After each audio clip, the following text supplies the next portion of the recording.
Welcome back, everybody, to Golf DMV. So much stuff happened before the show that we had to just hit record and start the show because Lawrence and Cordell Black, by the way, from Roll Call Sports Podcast is going to join us on the show today. They're just going on and on and on about Jordan Spieth. I'm like, guys, we got a show to do. We've got a radio show on 1500 that's got to happen, and we've got a podcast that's got to go to our millions and millions, if not hundreds of adoring fans. And so, first, let me introduce our special guest, Cordell Black from Roll Call Sports Podcast. Cordell, thank you so much for joining us on Golf DMV, man.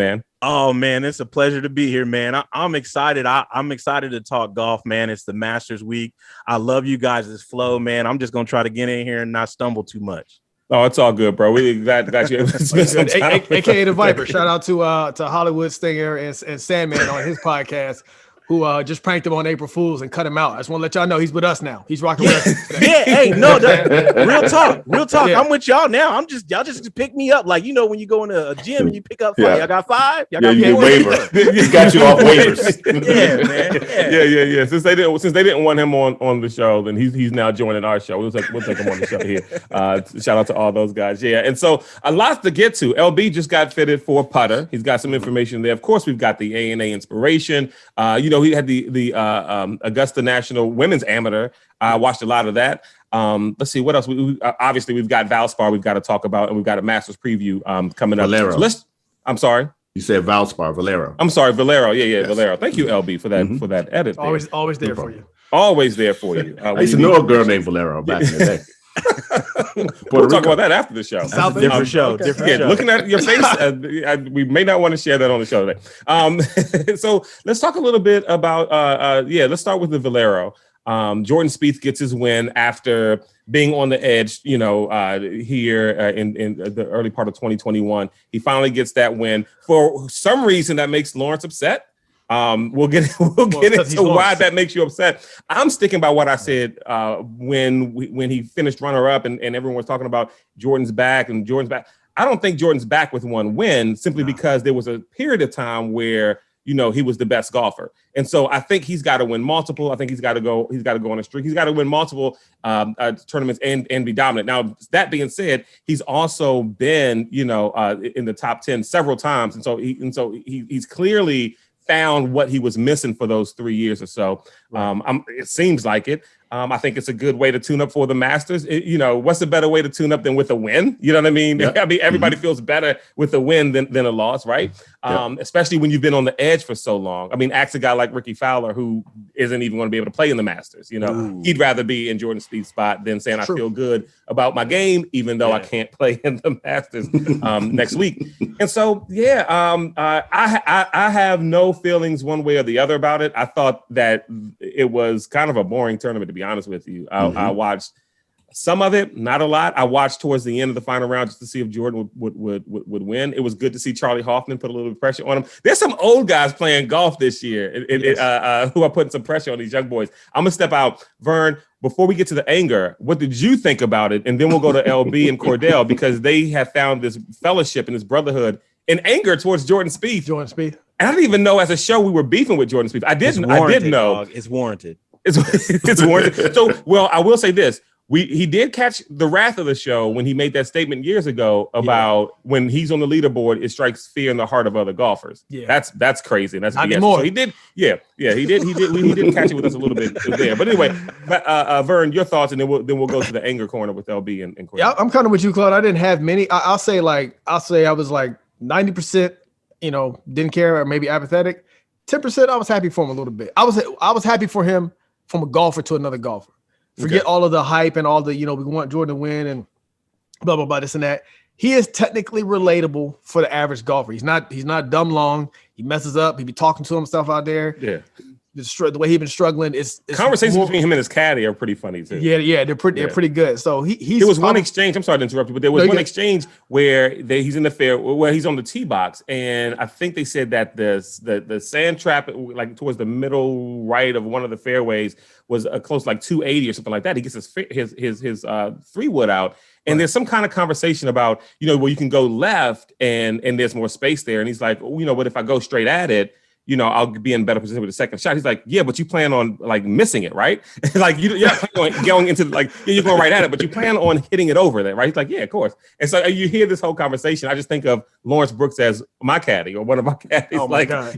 Don't screw this up. Okay, Vern, sorry I interrupted you. Go ahead. No, that's accurate. That's what I'm talking about. Like he's relatable like that way. Him, the conversation between him and his caddy.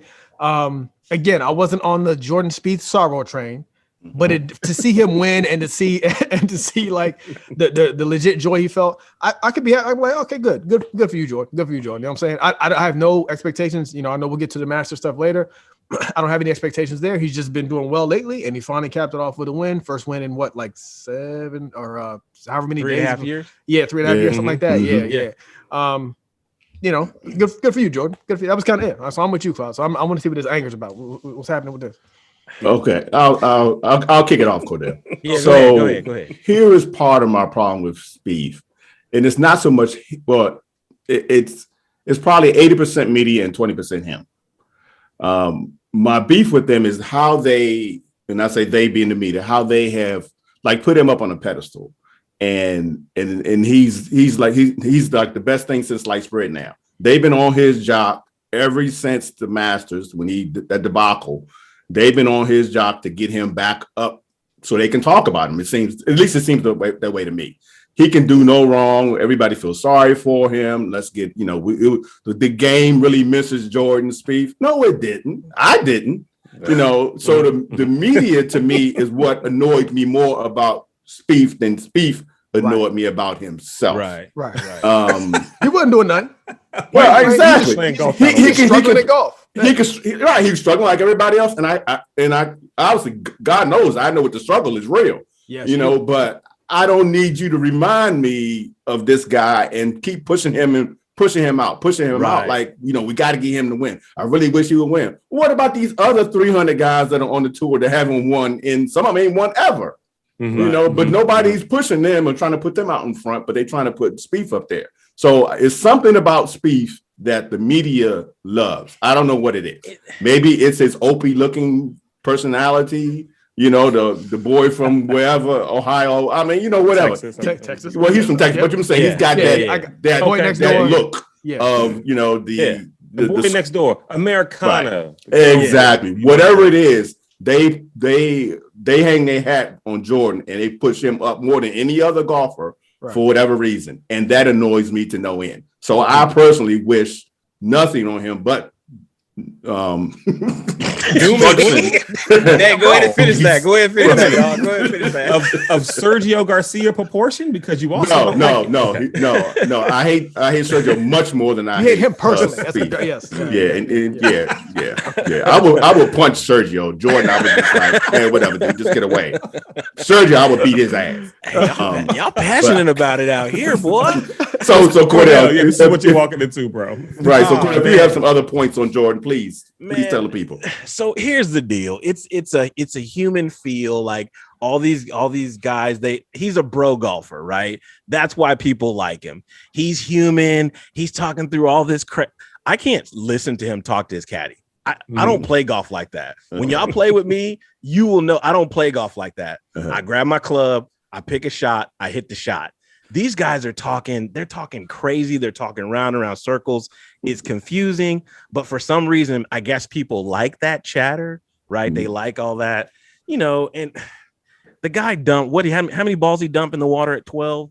2 balls in the water at 12. It's not the Valero Open, okay? It's the Masters, okay? He's got to walk by that exact same spot where he dumped them balls in the water. I don't have him as a contender for the Masters. Oh, not at all. We'll get into that later, but it's and then I talked about this in the pre-show a little bit. He got a little tight on that 8-iron that he was just trying to lay up.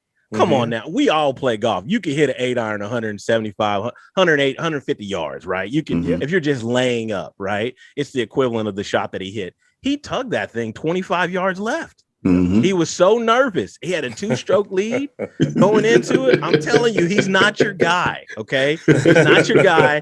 He almost lost his card. Do you remember this a couple years ago? 2019. He almost lost his card because he didn't play enough events.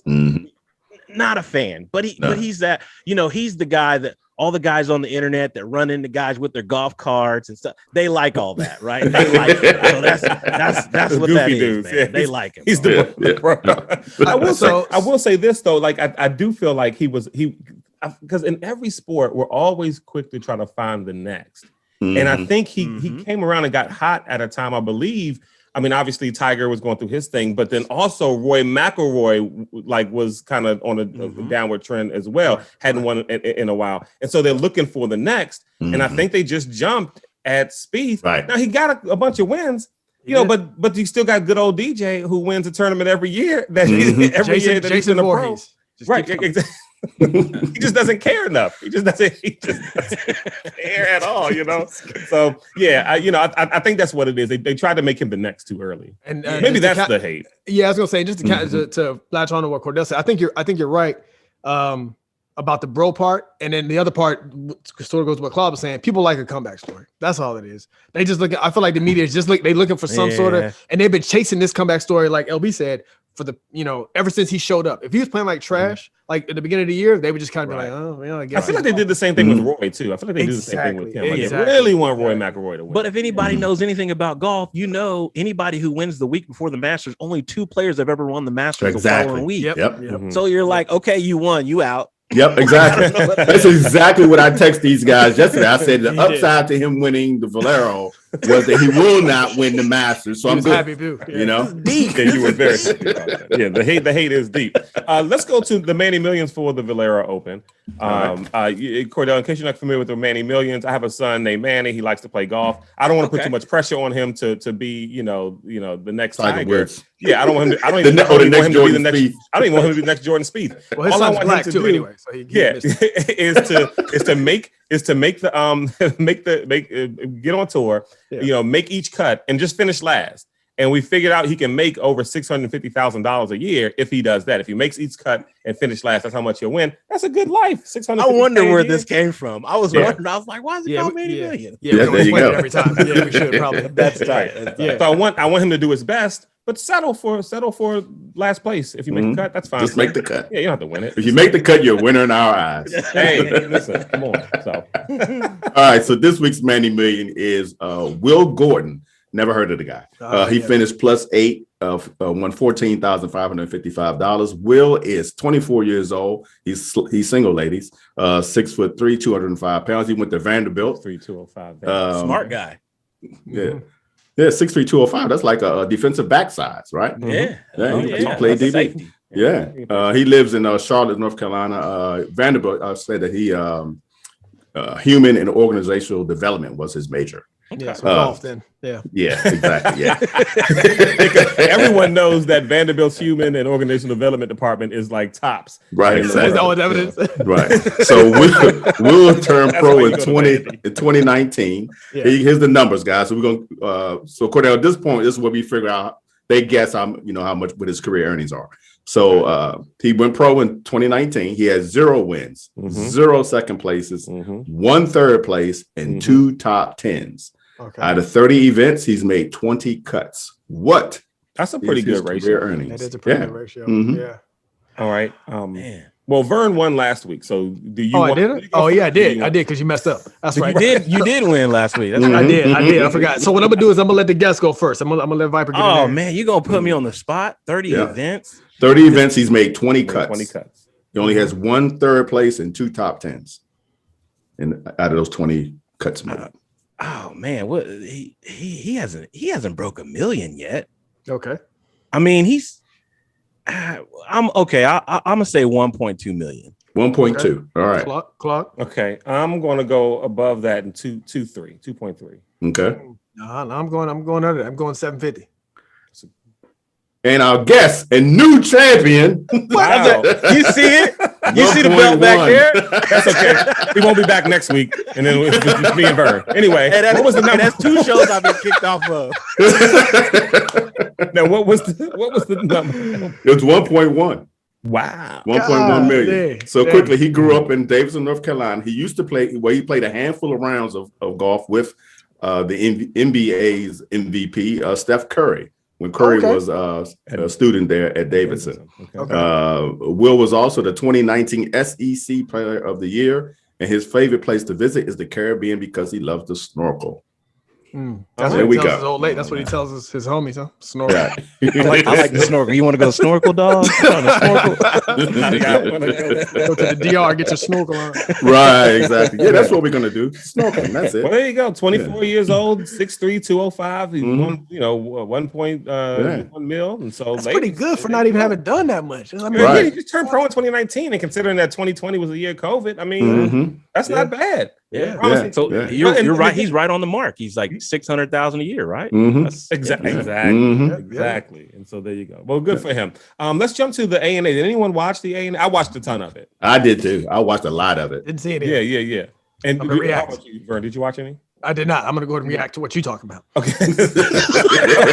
I know who won, though. I know who won. But that's it. Right. And Yes. Cordell, what about you? Did you watch any? I watched a little bit of it, man. I try to get into it, man. It's a little difficult. It's not because it's the women. I think I don't know. I guess I don't have nobody to pull for. If I had somebody to pull for, I probably should watch more. But do like I do. Just pick the finest ones and then root for them. Well, then, Okay, cool. So I guess quote there's that. Quote from Viper. I don't know these bitches. Got it. That's hey, in this Me Too movement, that's not what I said, sir. I work in HR. That's not what I said. Let's not put words in the guest's mouth. Well, I guess if he does get canceled, he can't come back next week and win Manny Millions again. So yeah, cancel Cordell Black, cancel Viper, and cancel the roll call.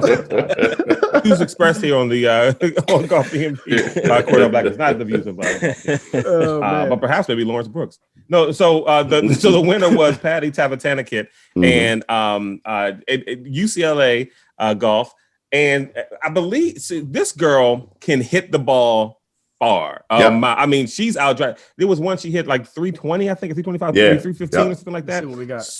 Her average, her tour average right now is 283 yards, and she's second on the LPGA. I don't know who's first. That's my real question. She's second, and who's first? Which might be I can see her name, but I see her face, but I can't call her name. Lexi Thompson. No, no, not her. No. Nelly Quarter, Jessica Quarter. It might be one of the Shelby. quarters. Nope. Clark got it. Good. You get Nelly. Yeah. Nelly. Yeah. Nelly, so but to that point, here's my big takeaway from the A&A is that I almost look at women's golf right now the way I look at women's tennis. Now, men's tennis can't I don't think can stand next to women's tennis, but men's golf can. Men's golf I think is better to watch for me than women's golf. But they've got so many good players. I just reeled off a bunch of them. I didn't even mention MB Park. I didn't mention either one of the Jatani Garn sisters. I mean, there's so many good female golfers out on the LPGA tour, and they're really, really, really fun to watch. As a matter of fact, they're coming to Williamsburg, Virginia, and I think we're planning on going down there. We are. Yep. Yeah, as soon as we get some credential stuff, yes. Exactly. We're going to cover it and bring you in-depth news coverage on the LPGA in Williamsburg at Kingsmill, like no one else has ever brought you before. Here are a couple of things I took away from the tournament. Lydia Ko shot a 62 on Sunday, trying to run her down.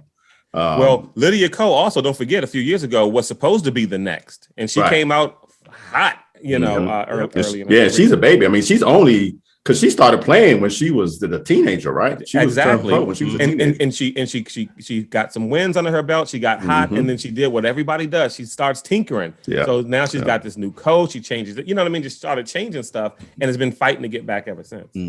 Yeah. So she shot a -10 on Sunday, which was beautiful. I watched a lot of that. So back to Patty, she won $465,000 for her win. That's her first win and obviously her first major. Lydia Ko, second place at -16, 287,000. The Jatana Guard sisters, my favorites, Moria and I can think of how you pronounce that. Aria, thank you. Moria finished at -9, T10, 59,000, and Aria was +2. She finished at $7,000. Just to quick the Patty. So the four events she played this year, she finished T5, T14, missed the cut, and then winning yesterday. Okay. Nice. Yeah, and she's only 5'5". That's what I'm saying. She's not a tall woman. She's not tall. To be crushing that ball like that. She's 5'5". But they don't give you a weight, of course, because they don't do that. Exactly. No. But she's full. I like her. Let me say it that way. I like her physically. Yeah, because saying it that way sounds better. You did it subtle. You did it subtle, and then said, Let me say this subtly. Yeah, I like her. I'll just say it that way. I think she's super hot. It is. Well, she's fine. I mean, all of her. I'm like, man, she is absolutely. All right. She's my new crush now. I think me and Moria might be on the outs now. Patty might be my new crush. Yeah, I'm sure Moria won't be able to get. She won't be able to. She's not gonna be to sleep tonight. What is she ever going to do with the fact that you're not crushing on her anymore, man? Did anybody watch any of the Augusta National Women's Amateur though? Zero. Okay. I did watch a little bit of it. You watched a little bit of it? Yeah, I watched. So here's the thing. I watched it, and so these are some of the best collegiate women ladies, in the country. And you could tell just the difference between them and the ladies on the LPGA tour by just some of the putts that they were missing. I mean, they're hitting putts and it's going, 10 feet past the hole. I mean, and how they struggled on those greens because it's Augusta, you know what I mean? And if you can see the amateur come out in the way that they in those tough conditions. Okay. Yeah, in those tough conditions, you can see. Yeah, okay. And by the way, shout out to them for putting this on because I think that's a really good way to kind of grow the game and boost female participation and also to have them play there. That's a great thing. So Cordell, you watched it a little bit. Any thoughts on it? I watched it a little bit, man. I mean, again, it's still kind of hard and it's I'm okay, but I'm okay with people making bogeys because I make bogeys all the time. So I'm okay with people making bogeys and seeing the battle, seeing them because it's a course they don't play, right? They don't get to go out there and it's not like, the PGA Tour. So I did watch a little bit of it and it was fun to watch for a little bit. Then I I went over to Valero because I was like, let me watch Jordan Spieth and see what's going to happen there. Right. Well, and Augusta's prepped too. It's not even like they're playing it on like sort of a light day. This is pretty much damn near like Masters condition. I have to assume. Right. Yeah. It'd be interesting to see how the LPGA Tour players would do on that course. Yeah, that's one thing I'm wondering. Like, why in the world? Like, I get having I get having the women's amateur, but I wonder why they wouldn't allow to have the LPGA. Well, I mean, we know. You know why? Down here in Augusta, Georgia, we don't let the ladies play unless it's a Sunday afternoon at bar. Them ladies supposed to be in the kitchen. I need some fried chicken. If we let the ladies on the course, who's gonna be cooking in the kitchen on the grill making my sandwich? You know how these. And it's the same reason they waited till Lee Elder was damn near 90 years old before they're gonna tee off out there. So I guess now after we trash Augusta, we got to do our Masters preview because we still gonna watch. And I still feel bad because I say I feel bad, but even that conflict because this is one of my favorite tournaments to watch. I love watching the Masters. The Open Championship is probably my second, or at least a tie. But this is probably one, and the Open Championship is probably 1A, or something like that. But anyway, I don't have a favorite. Because of the course, my for me, it's always the field. If the field is jam packed, then I'm watching. I don't really care what the course is. For me, it's all about the field because the course is the course. You know what I mean? But if you got the great course and you got the B team playing, who's watching that? Of course. Yeah. Well, and I guess that's why because with it being a major, you know what I mean, and even with the other three, it always attracts the top. Right. Everybody's coming off that. Exactly. That's a good point. You won't have one without the other, I guess. And so let's preview this. Because perhaps there will be money placed on. It's too late. So it's sorry. So it seems like already Jordan Spieth is not anyone's favorite to win after his win because he won. Let's move on. Let's go. What do we think about? So I like to look at, even though I don't. There's really no, science behind it, but I always like to look at past winners. I always like to look at DJ who won last year. You've got Bubba Watson who's won multiple times there. I'm not worried about Phil Mickelson. He needs to focus on the Champions Tour. The Champions Tour. I'll look at Patrick Reed. I want JT. He got hot, about a month ago or so. So I'm wondering about Justin Thompson. I mean, or will a winner come from someone that, could it be Colin Morikawa's shot? You know what I mean? Because I think his game kind of fits that course a little bit. Yeah. So I'm on the Golf Network, and they have the top 15 picks for the Masters. 1 is JT, 2 is Bryson, 3 is Colin, 4 is DJ, 5, I don't know why, is Spieth. 6 is John Rahm, who, congratulations, just had a baby the other day. Well, his wife, his wife, yeah, she had a baby the other day. Which one? Boy. Okay, the wife did, not the girlfriend. The wife did, not the girlfriend. Yeah. Got it. Patrick Cantley is 7. Paul Casey is 8. Westwood, Lee Westwood is 9. Tony, top 10 final, is number 10. Okay. He's definitely not winning. He might finish second. Where's this from, LB? This is the Golf Network. Yeah, this is Joe Golf Public News list. Network. This is Joe Public list. This isn't Degenerate Gambler list. These names you're no. Jordan Spieth, was it recency bias much? I'm sorry, keep going. I'm sorry. Yeah. It's the only thing I prepared for. I'm ready for this. Okay. Scotty Scheffler is 11. Xander Schauffele is 12. Rory is 13. Oh, wait, who's 13? I'm sorry. Rory. Okay, I talked to Daniel Berger is 14, and Victor Hovland is 15. And they had an honorable mention. It says Brooks Koepka. I have no idea if Brooks should actually be playing in this tournament. Reports that he's treating his surgically repaired knee very gingerly. So who knows if he'll even play or what his game will be like. Yeah, no money. Yeah, he should chill. Did anybody remember when Top 10 Tony on that par 3 contest every year? Right. It's a whole one as he celebrating dislocates his ankle. It's like right. Oh God, they're gonna play that. They're gonna play that clip for him every year. He ended up now. It sucks so bad. So let's go to the Degenerate Gambler corner with Vern to get the real numbers in the real life. All right, guys. Look, here's what you need. Here's what you need at Augusta. All right, here's what you need at Augusta. The same ones we always talked about. Strokes gained off the tee, the approach, and then after that, it's kind of par 5 scoring, and then par 4 efficiency, which basically just means not making mistakes on the par 4s. Mm-hmm. So if we boil this down, distill it even further, you got to score on the par 5s. So who scores well on par 5s? Dustin. Yep.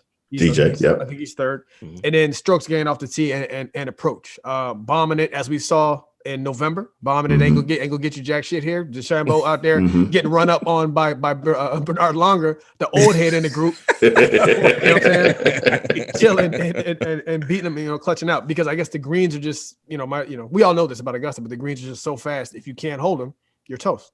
Right. So those are your 4 stats. So I found some sites, just some sites on the deep web where we aggregate some of these stats. Did he say the deep web? Yeah, deep web. Okay, yeah, exactly. Go ahead, dog. Go ahead. I just want to make sure I heard. No, you're good. You're good. You're good. I don't have much else. So basically, I had 4 picks. I wanted two dark horses, 2 kind of like long shots. Actually, you might say long shots. I'd say they're really good odds. And then 2 favorites. So one of my favorites is Dustin Johnson. I call him Jason Voorhees for a reason, because he just hits the ball. He keeps coming forward. Statistically, he is second in third in greens and regulation, and then second in like par 4 efficiencies between 450 and 500 yards. This means he's scoring on those long par 4s and those par 5s. You know what I'm saying? Okay. Doesn't need to chase Bryson. He can still get the buckets. You know what I'm saying? So Dustin was one of the favorites. I think I'm gonna go with Rahm for my second pick. I hadn't decided. I'm gonna go with Rahm, but the 2 that I'm hammering hard. Well, phrasing. The 2 that I'm betting. Pause. Yeah, the 2 that I'm betting heavy this week are Max Homa and Cameron Smith. Max Homa has been putting his ass off lately, per the stats. You know what I'm saying? Ever since he stopped, messing with people on social media, his game has tightened up. Yes, exactly. Because everybody, he has all these funny responses to everybody, but he likes doing it. But it's like, yeah. Well, he's first. He's first in strokes gains on par 5. So he's so the reason I'm picking him, for those who don't know, odds are really long. You can get Max Homa for like 135 to 1. So that's really good value on a dude who's playing really well coming to Augusta. And the other is Cam Smith. He's running about, I want to say, like 120 to 1. Again, he was the runner-up last year. So this is sort of like the sweet spot between Dustin being the favorite and then Max Homa being a long shot. I think Cam Smith could do something. He's 4th in strokes gained on par 5s and 12th in strokes gained putting. So I read another article too that said the same thing about Cameron. They had him in that conversation as a possible winner for this. You got to jump on him early to get these odds, because people get like the public money is going to catch up, and then people will be like, "Oh, Cam Smith." No, you got to get in there when the odds is all low and shit. You know what I'm saying? So Viper, what you got? What we looking like, homie? Man,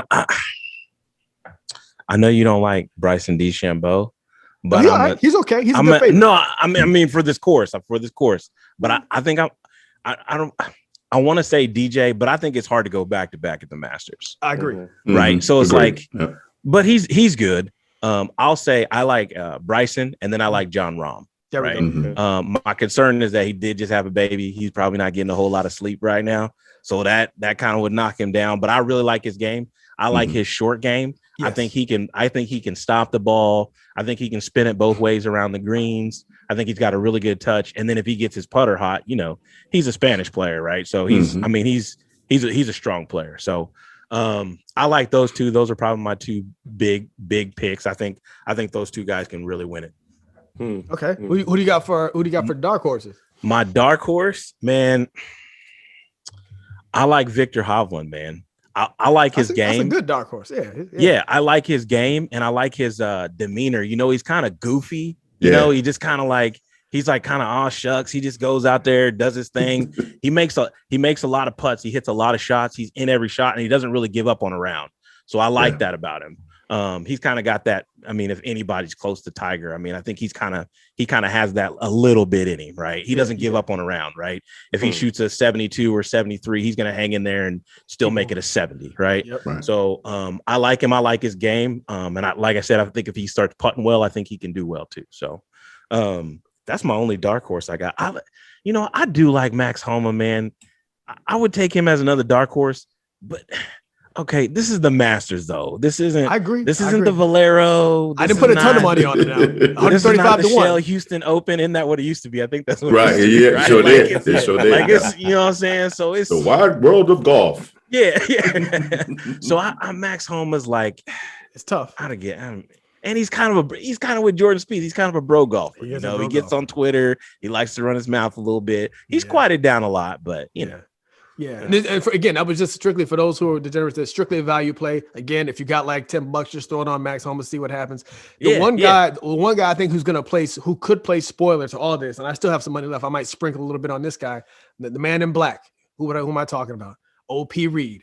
Coming out of nowhere. I can see him just showing up out of nowhere and just dealing. And we look at on Sunday like, how did I not bet anything on? And nobody's talking about him. And I feel like there's a group of golfers right there in that spot. And so I agree with everybody as far as their top picks. Whether it's DJ, John Rahm, I would like to throw JT in there, as well. And I like a lot of the dark horses. I would like to throw Xander Schauffele in there, in that mix. But I also think that there's a group in that middle and so I'll just go through a couple of names that I think we should watch out for. That's in that middle group right there, right? Number one would be Patrick Reed. I think that's one to look out for right there in that middle group that is good enough. He's won it before. Nobody would even be surprised. They'd be like, exactly. Oh, yeah. I also think Tommy Fleetwood is one to watch because he's been playing.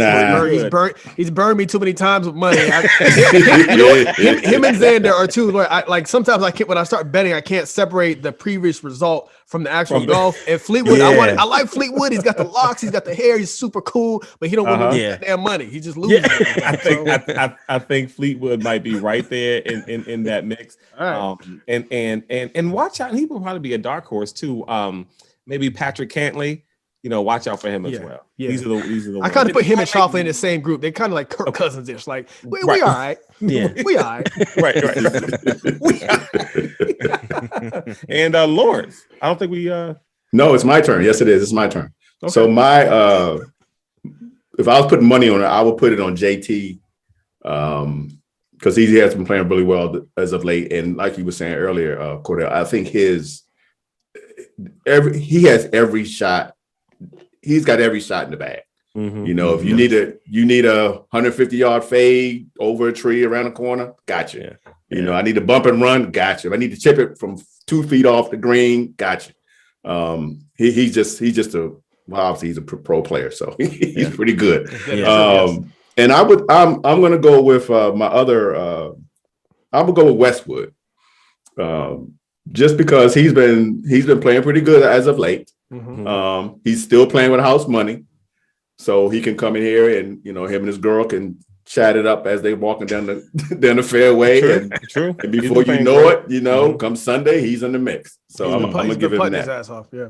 Exactly. One other name in that middle I want to put there too is Gary Woodland. That's the one I forgot. Gary Woodland. I would. He's dead. Right there in that middle. He's dead to me. Middle group. Yeah. So I will. I'm assuming it has something to do with money or betting or something. No. I don't think he's got a prayer in here. I don't think. Yeah. Okay. All right. Because after he just won a major last week. Well, it's like 2 years ago now, and then he ain't done squats since. He barely makes the cuts nowadays. Man. He's like, hey, I'm a U.S. Open champion. I'm done. That's it. I'm just here for the ride now on, and that's the scene of media. That's the way he plays now. I don't think he's got the game for. I don't think he's got the game for the Masters. I don't think he's done that. Gary Woodland. Oh, okay. Yeah. Woodland. Okay. Yeah. I'll sprinkle a little extra on JT because I feel I agree with you. Yeah. And Patrick Reed, Cantley and Schauffele. I mean, Xander Schauffele. Yeah. And Patrick Cantley. I like them and they're good, but they're just in that B tier. Exactly. Same with Fleetwood, like what Claude was saying about Fleetwood. Yeah, Fleetwood ain't doing nothing. They just kind of. I'm trying to give you picks of people who are in that middle who could break through. He ain't breaking through though. Watch him win and we all be mad as hell. Claude. The same with Top and Tony. And then next year, like, welcome back to Golf DMV, everybody. So the winner of the Masters. Man, you don't think Tony Finau can win one though down the stretch? No. I don't think his first one is going to be the Masters. There's no way. There's no way. He's had so many. He's been in the lead on regular joints, and he can't keep that. Right? How you gonna do it in the Masters? Nah. So that's what I'm curious. Like, where does Spieth make the cut? Based on how shaky he was coming in on this last one, he makes the cut, man. He makes the cut. Don't make the cut. I think he'll make the cut. Yeah. I'm gonna bet it. All right, I'm gonna go bet against that now too. I think Spieth makes the cut, and I think Spieth might even be top 10 on the leaderboard heading into the final round. Nah, I definitely don't have that. Listen, but I think he collapses after that. Let me ask this question: Can I bet that Spieth does not win? Can you make that bet? That he does not win. No, they wouldn't give you odds on that because they don't give you odds on players not to win because they would lose. They would just lose okay. Yeah, because I would take that bet. You want to bet he doesn't make the cut? You can jump in that bet with me. You can put $5 on it. Sprinkle on it. Yeah, I'll take that. Yeah, sprinkle something on it. Yeah, I'll sprinkle something on it. Yeah. Put some on it. Yeah. Oh, there you go. By the way, speaking of sprinkling something on it, go to golfdmv.com. You can check out all the merch we have. Vern's got the Golf DMV hat on. I've got the original leather. I don't even think y'all can get this. I need that one. That. But you can get that one, dog. I'll send you one. I got one left. I'll send you one. All right, appreciate it. He'll send you one for $35. Like you got Cash App. Go to the website golfdmv.com. And while you're there, by the way, looking at merch, we also have the face masks and things like that. But check out Cache Spine Sports, the official chiropractor of Golf DMV, proud sponsor, right conveniently located in Silver Spring, Maryland. Again, go to the website Golf DMV. So LB, I guess as we wrap up, you got fitted for a putter. Yes, I did. So was this different from your iron fit? Like, because you seem really excited about this and that you might have news that we wouldn't find surprising. Let me guess. The putter that he got fitted for is perfect in every way. He just does not need any new putter. There's no such thing as science or strokes or the way and what he's been doing works just fine. It wasn't getting you 5 more yards. Hey man, let that man do his thing, man. Let him do his thing. I don't know why they hate on me like that, man. I don't understand.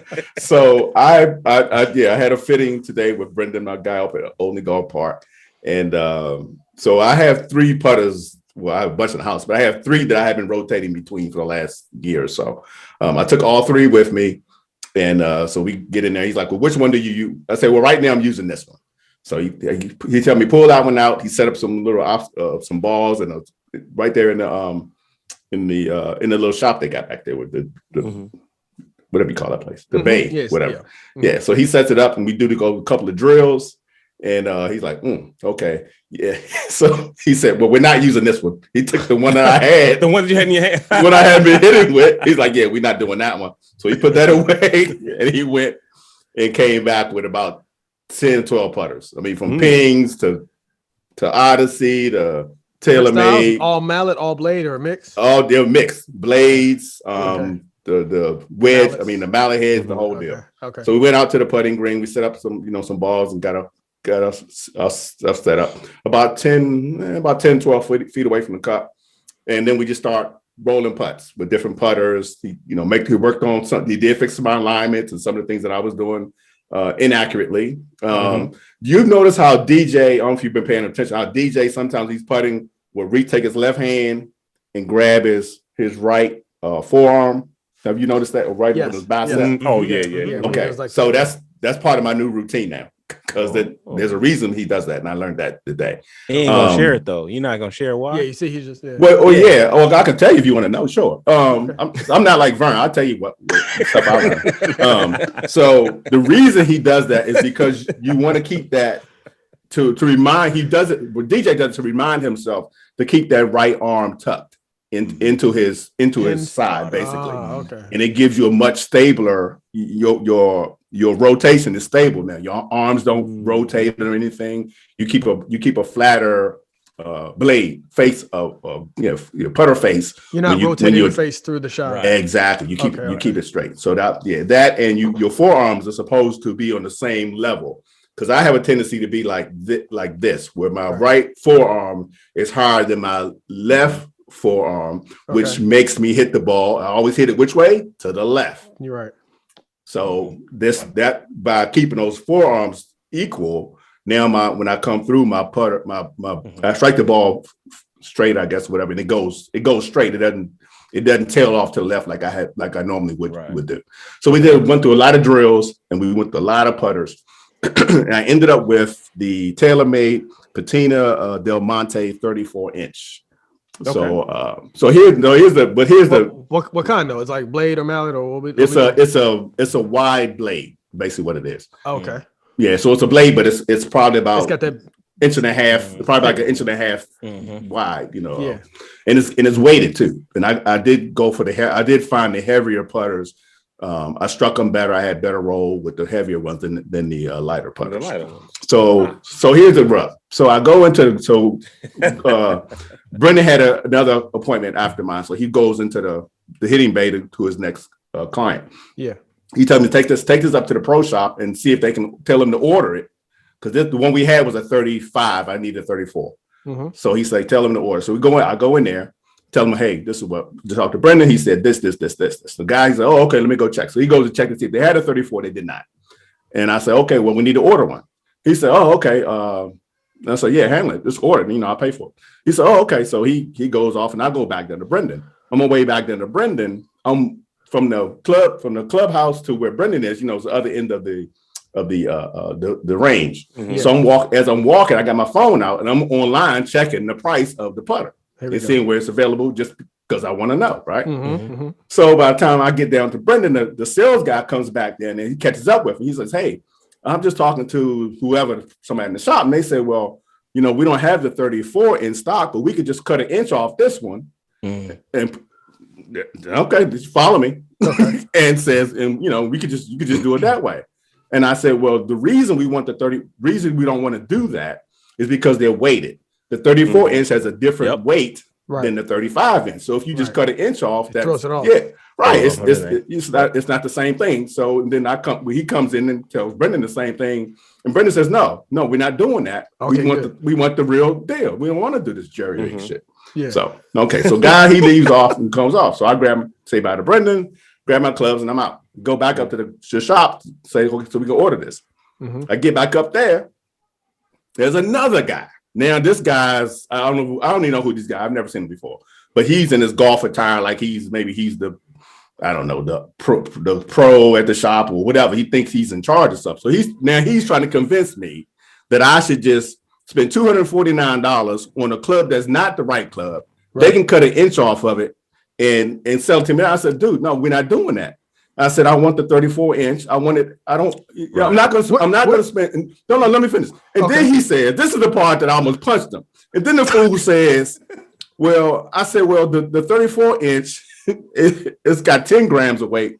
This 35 inch has 10 grams of weight. So it's, it's different. It's a different, the weights in the bottom are different. They come differently. The 10 and something inch, else. Got it. Yeah. Right. They come standard when you buy the 35 with one set of weights. The 34 has a different set of weights. Gotcha. Right. Oh, okay. So he's saying, I said, he said, we can just cut it off and put a new grip on it. You'd be good to go. I said, but that's not the same. Now it's off balance. He said, it's only 5 grams. It's not that much difference. You could just put 5 grams here on the back of the club and to make the difference up. I said, so let me make sure I understand what you're telling me. He talking to the wrong motherfucker, man. Yeah, hey, yeah. I It's said, my. so Let me you tell want- you about my money, player. Right. I said, so you want me to spend $249 so you can jury rig something for me just so you can get this out of the shop? Is that what you're telling me? Oh, I'm not saying that. I said, well, what are you telling me then? Yeah. Then He got explain to me quiet. what you're saying. Exactly. Yeah. I said, No, I'm look, not if you saying- can't. yeah. I said, look, if you can't order it, that's fine. I'll get it from somewhere else. So then the other lady comes around the counter. Oh, no, we can order it. It just might take 6 weeks. I'm like, well, why would it take 6 weeks? She said, well, because TaylorMade, they backed up and stuff. I said, I just looked online 2 minutes ago and they got them in stock. What are you talking? And they got 2 days shipping. What are you talking about? Oh, well, that's what they said online, but they really, Where was this? Where was this? Name the store. There was a lot of story there. I got lost in the beginning. Claude, for those who, Claude had to wipe his face there. Like, I had to plug in my laptop. Yeah. For those who can't see the Zoom or don't watch the YouTube, he got up in the middle of the story and walked off. Hoping it was done. But no, where was this? This is an older golf park. So does Brendan not have so he just teaches out of there, but he doesn't like work. He's not like attached to that pro shop or anything. I mean, he. Yeah. Okay, all yes, right. he is. Okay, that's but why would they even do this? Exactly. When Brendan literally said no, like I don't. Right, like, Brendan said order this. Right, Yeah. Brendan said order this. So then the lady's like, well, it's going to take too long. And I said, she said, well, it might take 6 weeks. I said, well, I'm not doing that. If it's going to take 6 weeks, then. Cool. And I started telling her, she said, well, hold on. Let me get your name and number, and I will call our distributor and see what they can get one, and maybe they can exchange the one that we have. Yeah. Huh? You didn't do that, did you? Let me finish. So I gave her my name and number. I said, yeah, here, you go do your thing, and I left. Right. Okay. On my way to the car, from the shop to my car, which it is not that far. It's not. I'm on my phone. I'm I go to a nationally recognized golf distributor that has warehouse in their name. Mm-hmm. I find the phone number. I'm calling it. I sit in my car. The lady comes on. I tell her what I'm looking for. I said, do you have this in stock? She said, yeah, we got 4 of them. I said, online here, it says I can get it shipped in 2 days. She said, yeah, that's standard. You get for that club, standard shipping, you'll get it by Thursday. I said, sign me up, please. Thank you. Yeah. That's unbelievable. What Brendan needs to do now is Brendan, whenever that happens, he needs to order the stuff for his clients. Well, he send them to those people. Well, that's true, but they all work for this. You know what I'm saying? It would just he can't go around them because they're his peers, right? Oh, And he had a client too, so he was. I don't want to take on his client and all that stuff. Yeah. This really should not have been difficult at all. Yeah, so, no, man. Even if if he can go around them, he needs to just write down what it is and then order them when he's done with his lessons for the day. I'm going to put this order in tonight. Right. I'll call you or text you with when we're expecting to have it. And then if there is an issue that he has getting it, like, hey, I just want to let you know it's going to be 4 weeks. Can I put it in now? Or just tell the person here's what this is what you. Hey, you go order it. You go order from well because the price I got it for is the exact same price that they were going to sell it to me for. It's not like they would give me a discount or some special rate or anything. But the whole thing, it's only $5 grand difference. I mean, you won't even notice that. That's the part that surprised me. And I started after I had told the lady, said order it, and we got done with the thing, with my order. I started to get out the car and go back in and say, you know what? F you and F you. I've already ordered it, and it'll be here Thursday. I'm surprised you didn't. I'm waiting for that part of the story. Well. So here's the deal. When she does call me back, she did get my number, and she said she would call me back when she got some information. Okay. But I haven't talked to her yet. So I might not hear from her till next week. So when she does call, whenever she does call me, I'm gonna say, hey, you know what? I was so pissed off with the guy, whoever he was, in there talking all that smack. That I already ordered it, and it'll be here Thursday. So y'all can kiss my ass. Let this be a lesson to everybody. When you hear me on here, everybody gives me shit in the group about being bougie, about where I go with my golf stuff and what stuff I got to get. I got to go see the golf doctor because he's the best in DC or whatever. There's a reason I go to these places. So I don't have to deal. That's true. I don't have to deal with shit like this, man. But that does suck. You ever been fitted for a club, Viper? Yeah, man. So it's been a while. I got fitted. I play AP1s, and I got fitted for those. And I kind of have my fitting that I do. I'm 2 degrees flat, and I'm a regular shaft. It's weird. I hit a stiff shift. I hit a little stiffer than stiff driver, but I hit regular shaft irons. Huh. I bought a putter. I have a Newport 2 putter that I bought. I never got fitted for it, but I've had the Scotty same putter Cameron for these two gentlemen here. They don't understand. Yeah, Scotty Cameron Newport Yeah, 2, yeah, right? Yeah, I also have one. I, Yeah, we're the I've had the Scotty same group. putter for Scotty 12 brothers. years, 13 Right. years. Yeah, that's right. That's right. Yeah, I'm gonna take your money. I'm gonna get you when we get on that green now. I'm gonna get you. But that was my new tailor-made Patina Del Monte. Check that out. I got fitted. You know, I'm probably and this is one of the things that I love about y'all's show. I'm probably due for another fitting, right? Because I feel like maybe I'm a little older. I'm swinging a little different, right? The ball may not be getting in the center of the face, but I ain't changing my clubs. I just go get fitted and fit them. Exactly. I don't I don't know about y'all. I don't have Yeah. a lot of moving in and moving out in my bag. Like my bag pretty much stays the same, unless I'm updating like heads or whatever. Like just maybe get a little bit new technology, but I'll just actually change the heads. I won't change the shafts. Okay. So because to me, like I've had a driver fitting before. There's a good guy here in Kansas City, and he talks about the shaft, right? So the shaft is really what brings the ball, the faces of the club back to the ball, right? Smart guy. So anything Smart else, that new head that's supposed to hit it 8 yards long, if that was the case, everybody be hitting 600-yard drives by now, right? You go 5 yards every year, 10 yards every year. You're supposed to have, So I really just focus on the shafts, and like I'm a high spin player, so I play a lot of low spin shafts and stuff like that. So I'm really on that stuff. So. Nice. Yeah. Hey. And so for people who want more information on your show, man, where can they find you? I appreciate your time. Oh man, yeah, for sure. They can find us on Facebook. We are Roll Call Sports Podcast, and on Instagram we are Roll Call Sports Podcast, and then on Twitter we are Roll Call Sports with a Z. So they can go out there and then go on Instagram. We got a link there. They can click the link tree and it'll take them straight to the show. Cool, my man. Appreciate your time, man. We'll have you back on at some point. Not to play just to have you talk about golf. Appreciate it. All right, man. Appreciate y'all for having me, man. We'll come back with a Masters recap, obviously, next week and all that jazz. And we've got some golf to talk about. I mean, I think LB and Manny are going to play 9 holes at D. I want to hear LB's first round with someone under the age of 9, and what did he think about playing? Be gentle because he's my kid. Yeah, all right. I will be drinking. Trust me. Perfect. Opposite direction. There we go. All right, folks. It's Golf DMV. We'll catch up next week.